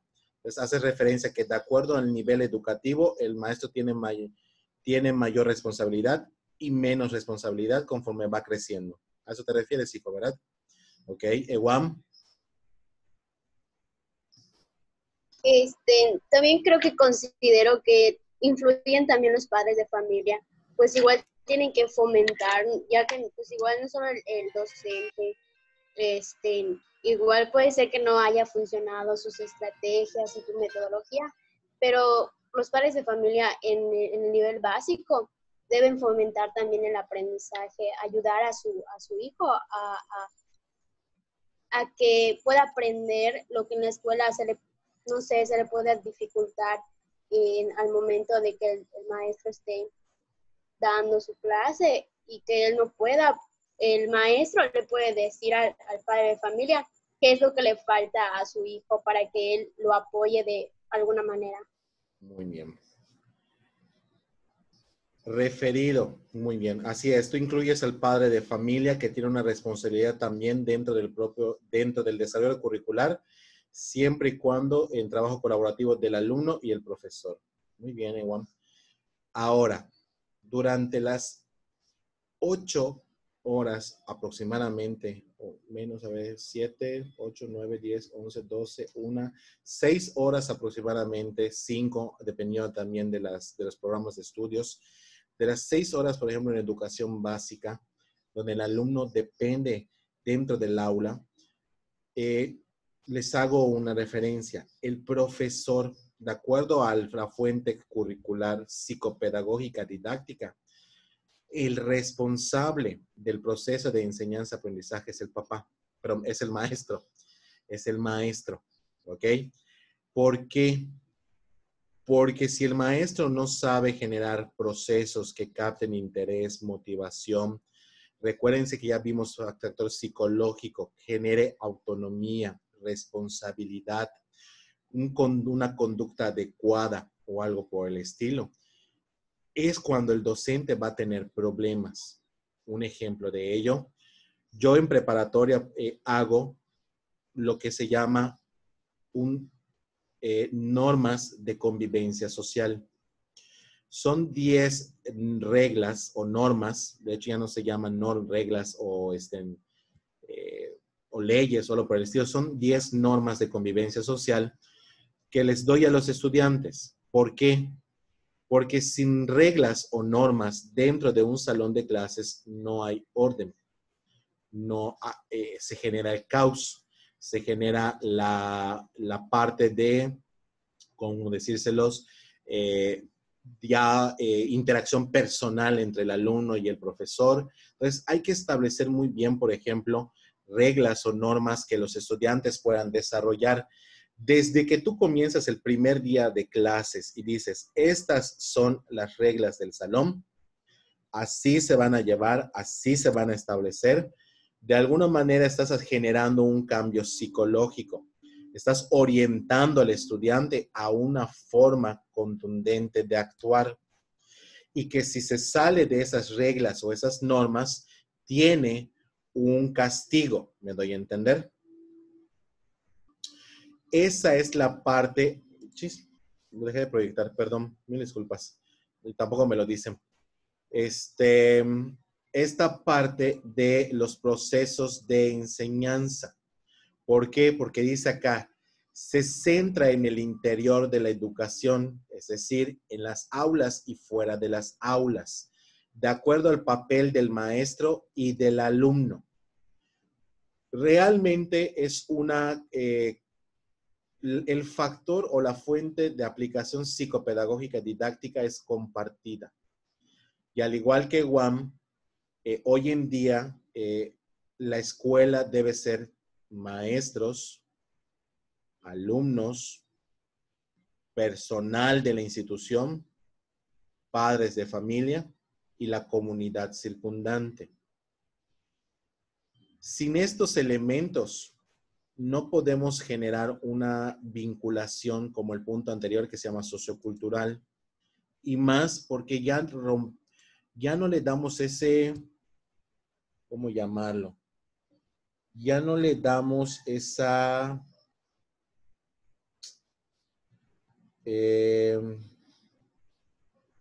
¿cómo se le llama? Esta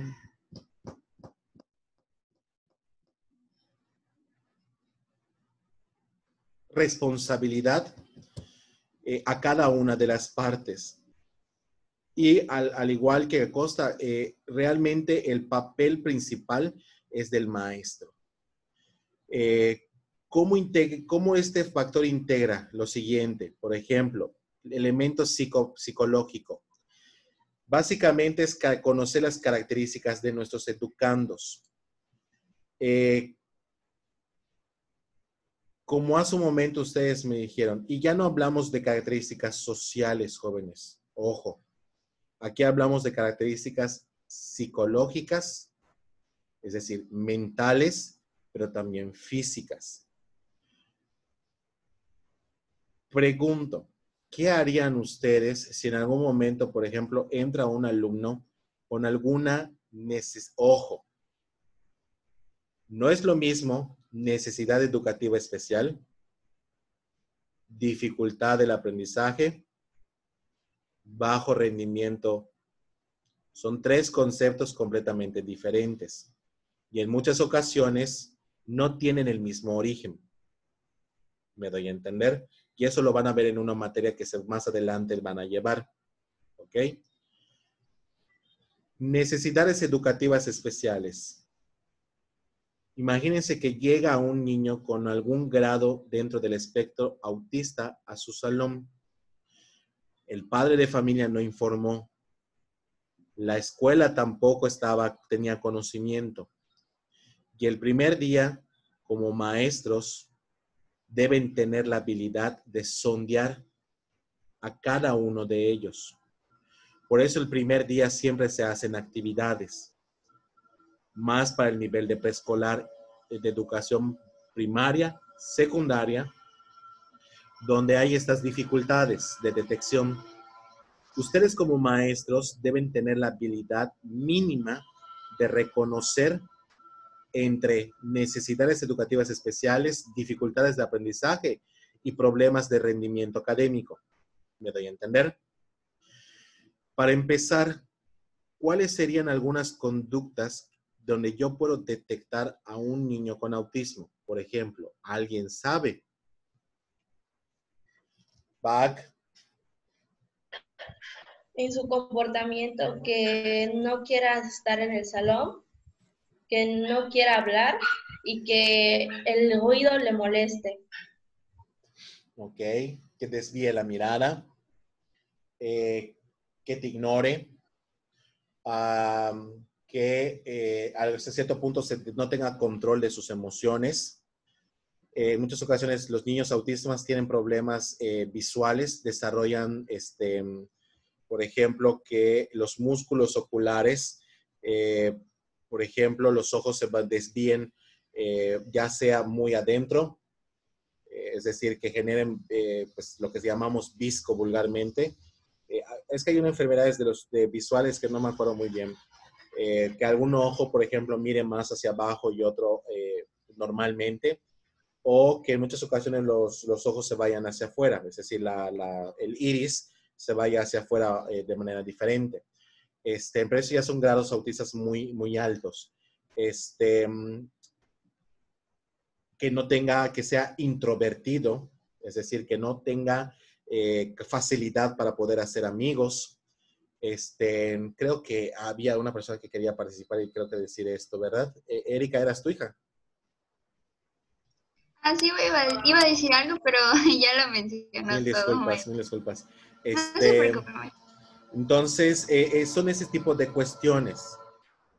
Pregunto, ¿ustedes tienen la capacidad profesional de atenderlos? Bach. No, maestro, no estamos capacitados para atender esa necesidad. Solo podemos como que tener ayuda de ciertos programas que a veces ofrece la escuela para poder orientarnos, pero no podemos solucionar esa necesidad. Canul, muy bien. Solo es orientación. Como menciona mi compañera, no tenemos la capacidad para hacerlo, pero como que nuestra intuición como personas nos hace como que sentarnos en ellos, tratar de buscar una ayuda, como que informarnos, tener como que más conocimiento y todo, para poder atender esa necesidad que tengan nuestros alumnos. Pero como tal, la capacidad para hacerlo, pues no, porque no tenemos algo que nos oriente a realizarlo como menciona mi compañera. Correcto. Dieron dos puntos muy importantes. Uno, orientar. Porque en muchas ocasiones también tenemos como decirles a los papás lo que hemos identificado. La capacidad de explicarle al padre de familia que hemos detectado que probablemente su hijo tenga un nivel de autismo. Y si ellos lo sabían. De hecho, para empezar, ni siquiera hay que asegurar al padre que tiene el niño. Me doy a entender, porque no somos especialistas en tal. Probablemente acercarse al padre de familia y preguntarle si ha detectado alguna conducta diferente a la de algunos otros de sus hijos o a sus amigos, me doy a entender, a sus amigos cercanos. Y ver cómo hacerlo entender. Y otra cosa que tiene que ver con el currículum que mencionó Gabriela. No somos profesionales para darle solución, pero sí somos profesionales para adaptar y dar atención con ayuda de especialistas, buscar información, tener iniciativa propia para darle flexibilidad al programa de estudios, porque los niños con autismo no significa que sean tontos, por decirlo de alguna manera, sino que en muchas ocasiones esas capacidades son planteadas de otro punto, de otra manera. Me doy a entender. Algunos niños con autismo son más motrices, necesitan estar moviéndose. Otros niños son más visuales, necesitan estar viendo algo constantemente. Algunos niños son más auditivos, prefieren escucharlo que verte. Otros niños son más mentales, es decir, no te ven, pero no te ven directamente a ti, pero están razonando por dentro lo que tú les estás diciendo, pero no tienen la capacidad de expresarlo como tú lo deseas. Ya lo entendió, pero lo entendió a su manera. ¿Me doy a entender? Entonces, eso es a lo que me quiero referir. Problemas de aprendizaje. Por ejemplo, tenemos dislexia, disgrafía, discalculia, que son problemas de aprendizaje. Discalculia. Problemas para que el estudiante tenga la capacidad de realizar operaciones matemáticas. Eso se llama discalculia. Cuando los niños, por ejemplo, tienen problemas para aprender a hacer multiplicaciones o confunden las multiplicaciones con las divisiones. Confunden, por ejemplo, simbologías o procedimientos para hacer problemas matemáticos. Disgrafía, cuando no tienen la capacidad, por ejemplo, de diferenciar de B de vaca, B de burro, la D y la B, cuando tienen la dificultad, por ejemplo, de pronunciar la R, me doy a entender. Disfasia, cuando tienen problemas musculares faciales, que en muchas ocasiones no tienen un habla porque sus músculos vocales tienen problemas, me doy a entender, de desarrollo, de madurez muscular. Bajo rendimiento, comúnmente son por factores externos, problemas familiares, bullying, motivación, interés. ¿Sí me doy a entender? Entonces, ¿por qué se los digo?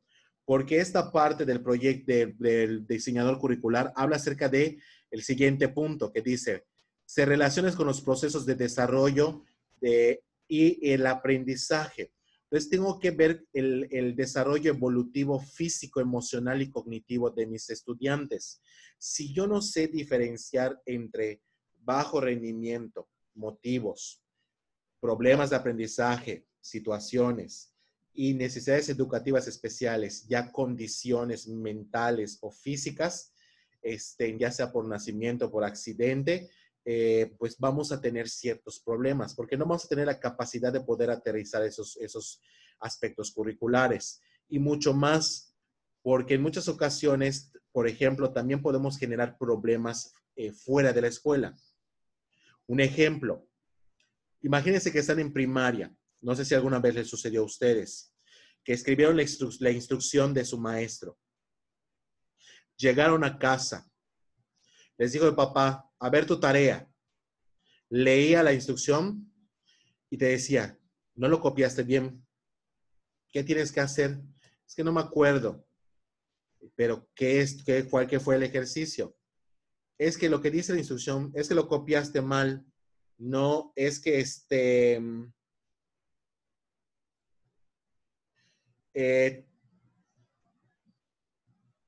y ahí empieza un problema con padres de familias y alumnos. Otro ejemplo, cuando no tienes los apuntes adecuados, que el maestro no genera apuntes dentro del salón de clases, por ejemplo, ejercicios. Oye, y los ejemplos que hizo el maestro para que tú lo hagas, es que no hizo ejemplos. ¿Cómo no hizo ejemplos? Te tienen que mostrar primero un ejemplo para que tú hagas la actividad o el ejercicio. No es que no lo hizo. No sé si me doy a entender. Entonces, eso también son ciertos problemas que en muchas ocasiones los maestros podemos generar fuera del aula, no solo adentro. Y eso implica, por ejemplo, modificar y reestructurar al individuo a nivel cognitivo y conductual. ¿Qué significa eso? Que si un buen maestro conoce, planea, estructura, dirige, toma decisiones adecuadas, concretas, efectivas sobre técnicas, estrategias, metodologías, recursos, herramientas y básicamente formas de evaluación idóneas que sean por ciento para crear un ambiente adecuado donde el alumno se siente íntegro, donde se siente participativo, donde el maestro lo motiva, donde el maestro busca captar su interés, donde el maestro aterriza por igual las actividades, donde el maestro tiene la capacidad de atender las necesidades de sus alumnos, pues asignándose tiempos. Créanme, jóvenes, que ese maestro va a ser fabuloso, tan fácil como esto.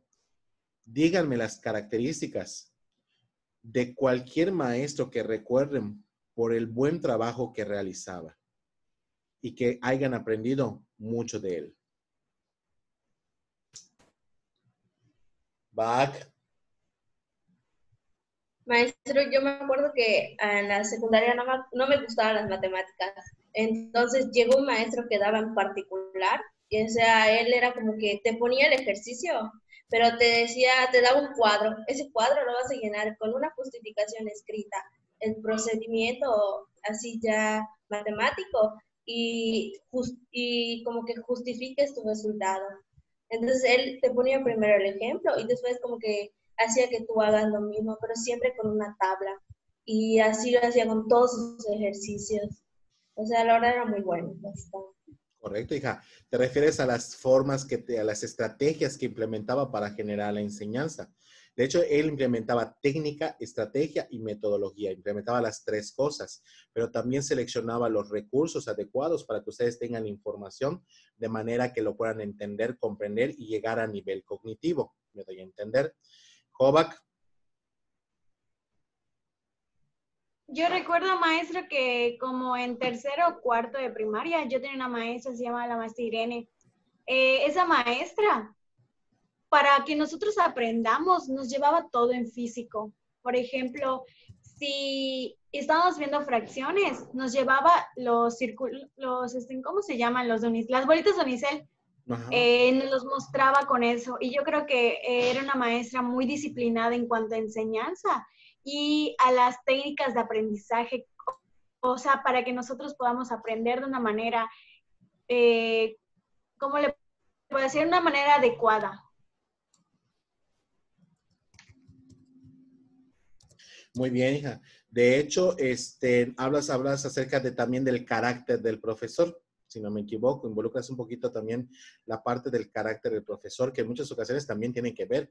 Imagínense un profesor que no tenga empatía, que no tenga ética, que no tenga profesionalismo hasta cierto punto. Eso también involucra psicológicamente en el estudiante. Como por ejemplo en otro grupo, a mí me chivea mucho que me halaguen a veces, porque pues no lo considero, ¿verdad? Independientemente, todos los días aprendemos algo, tanto como ustedes como yo. Y a veces me dicen, maestro, es que pues, su clase parece que está bien desarrollada, bien planeada, bien estructurada, va con tiempo, va con paciencia, entre otras cuestiones.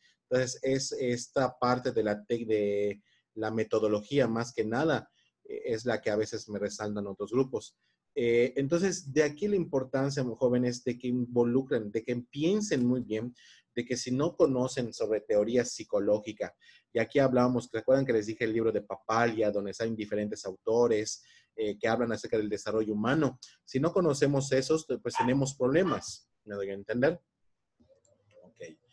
Y básicamente, pues hablamos de las teorías de aprendizaje. Ya para terminar, pedagogía. La pedagogía involucra la práctica educativa en la educación, es decir, es como se visualiza y hace un panorama, te abre ahora sí como una visión general de todo el proceso de enseñanza que tienes que planear, sistematizar, organizar, adecuar, aterrizar realmente correctamente, seleccionando estrategias, técnicas, metodologías, recursos. Ya aquí involucra específicamente esto. De hecho, la pregunta ¿es lo mismo técnica, estrategia y metodología de enseñanza? Búsquenlo, tienen internet allá enfrente de ustedes.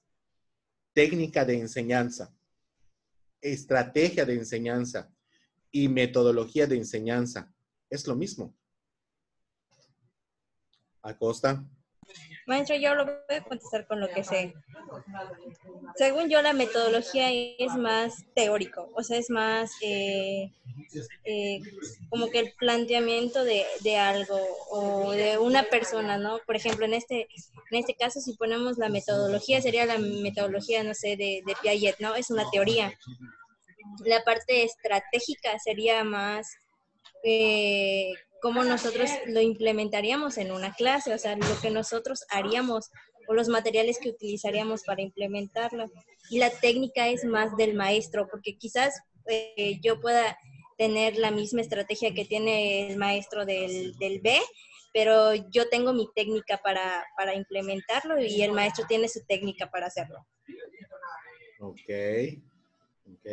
Entonces, metodología es algo general, estrategia es algo intermedio y técnica es algo muy particular.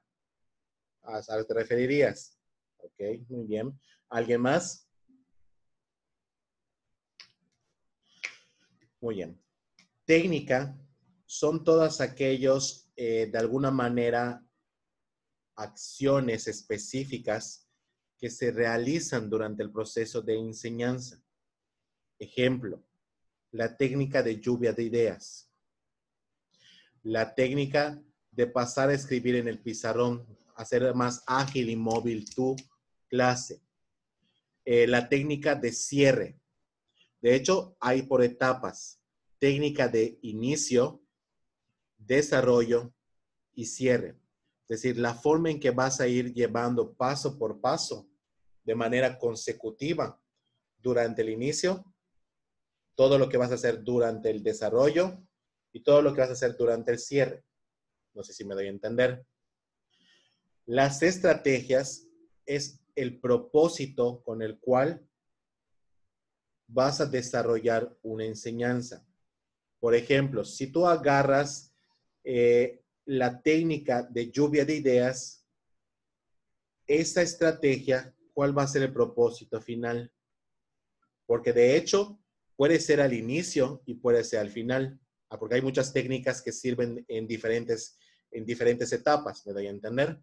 Entonces, si el propósito es referido, si yo lo pongo al inicio, ¿para qué sirve una lluvia de ideas?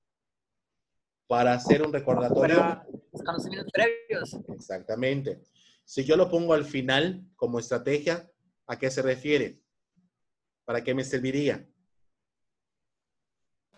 Para ver si aprendieron algo. Para resaltar los conceptos más importantes aprendidos. ¿Me doy a entender? Y si lo pongo durante el desarrollo, ¿para qué me serviría? Como participación del grupo, para ver si te están atendiendo. Captar la atención, el interés, para verificar qué están aprendiendo. No saber cómo, sino el qué están aprendiendo y cómo lo están aprendiendo también. El qué y el cómo. ¿Ok?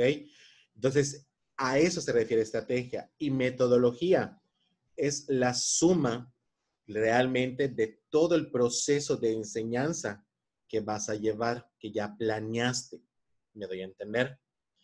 Desde lo que es tu objetivo, tus competencias, tus estrategias, tus técnicas planteadas en tu cronograma de actividades, en tus temas, tus recursos, tus materiales, tus actividades complementarias. Todo eso que planeas es una metodología de enseñanza. ¿Estamos?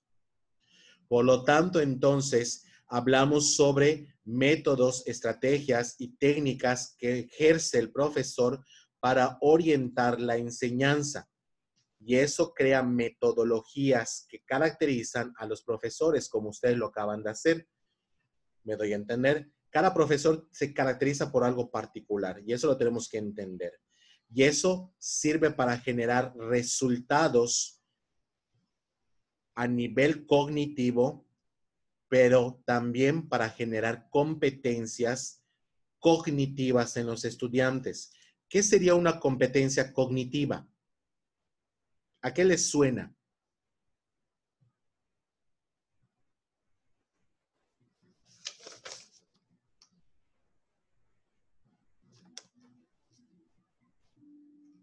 Competencia cognitiva. Lo que están haciendo ahorita. Acosta. Pensar, o sea, que una competencia cognitiva se reflejaría más al conocimiento, a quizás aprender a recordar o reformular o comparar ciertos tipos de informaciones que teníamos, la información previa que nosotros teníamos con la información nueva, relacionarla, crear nuevos ejemplos. Eso. Así es. Crear esos enlaces mentales, abstracciones mentales, ejemplos mentales, facilidad para recordar esos ejemplos y que sean significativos, que se queden aquí para siempre, me doy a entender, y que ustedes tengan la capacidad de traerlos de aquí a aquí que tengan la capacidad de pensar para poder expresarlos oralmente o en muchas ocasiones pasarlos aquí. Que también se pase a una acción donde se tengan que mover, donde tengan que realizar algo motrizmente. ¿Me doy a entender? Muy bien. Y ya para terminar, así se construyen los aprendizajes significativos que vinculan lo social, lo cultural, lo científico y lo laboral. Lo laboral, especificado mucho en escuelas, por ejemplo, de tipo técnica, de tipo tecnológica. Por ejemplo, a veces hablamos de escuelas secundarias técnicas, federales, estatales. En educación superior hablamos de tecnológicos, universidades, por ejemplo, la Universidad Tecnológica Metropolitana, hablamos del ITA, Instituto Tecnológico de Concal, hablamos, por ejemplo, ¿qué otro puede ser? De otra escuela, el Instituto Politécnico Nacional, entre otras cuestiones. Todas estas escuelas. Y de hecho, también hablamos ya de una educación superior basada también en otros elementos que no son técnicas, que de alguna manera son para generar una profesión. ¿Me doy a entender? Muy bien. ¿Alguna duda hasta aquí? ¿Alguna observación? Muy bien. Con eso terminamos la clase del día de hoy. ¿Alguien tiene alguna pregunta, observación, duda, queja? Voy a pasar lista. Julia. Presente. Seira. Ana. Presente. Presente, maestra. Maestro. Sí, sí. María Guadalupe. Presente. Joanny. Presente. Geraldine. Geraldine. ¿Está Geraldine por acá? No, maestro, se les fue la señal. Erika, Joana. Presente, maestro. Maestro, me saltó. ¿Quién? Caballero. Sí, dije Joana Lisette. Ah, no, a Geraldine, pero Sí, sí es cierto. Sí es cierto, ya lo vi. Mil disculpas. Listo. Erika ya está. Matilde Guadalupe. Presente. Irwin. Presente. Gabriela Anaí. Gabriela. Presente. Mariana Ibón. Presente. Lucía Guadalupe. Presente. Andrea Damari. Andrea Damari. Ya te vi, hija, ya te vi. Gerardo.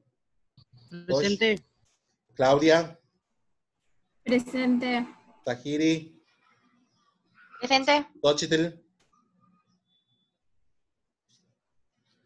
Xochitl, hija. ¿Dónde estás? Te vi por acá hace rato. Ah, no sirve tu micrófono, sí es cierto. En Katia. Katia Estefanía. Stephanie. ¿No está? A la 1, a las 2. Lolbe. Presente. Wilbert. Presente. ¿Qué le pasa a Víctor? Abraham, hijo. No leí tu mensaje. ¿Víctor está acá? No. Se le fue la señal. Internet. Ok. Abraham. Presente. Landy. Presente, maestro. Marlene. Karen. Presente. Erika de Rosario. Presente. Jessica Noemí. Presente. Elizabeth. Presente. Liliana. Dayana. Presente, maestro. Liliana Paulina, ¿está aquí?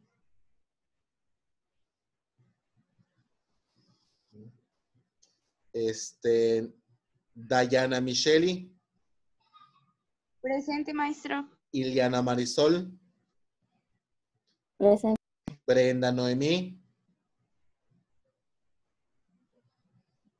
Brenda, creo que no sirve su...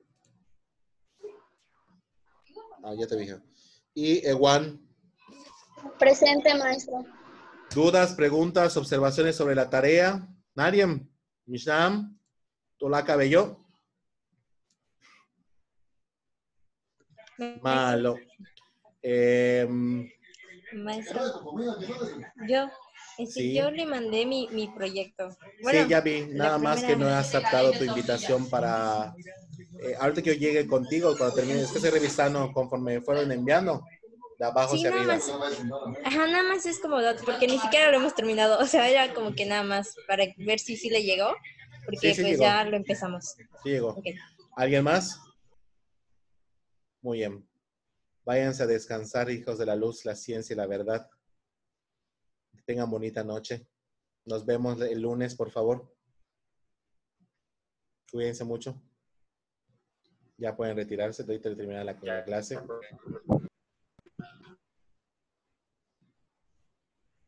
Hasta luego, profe. Hasta luego, Abraham.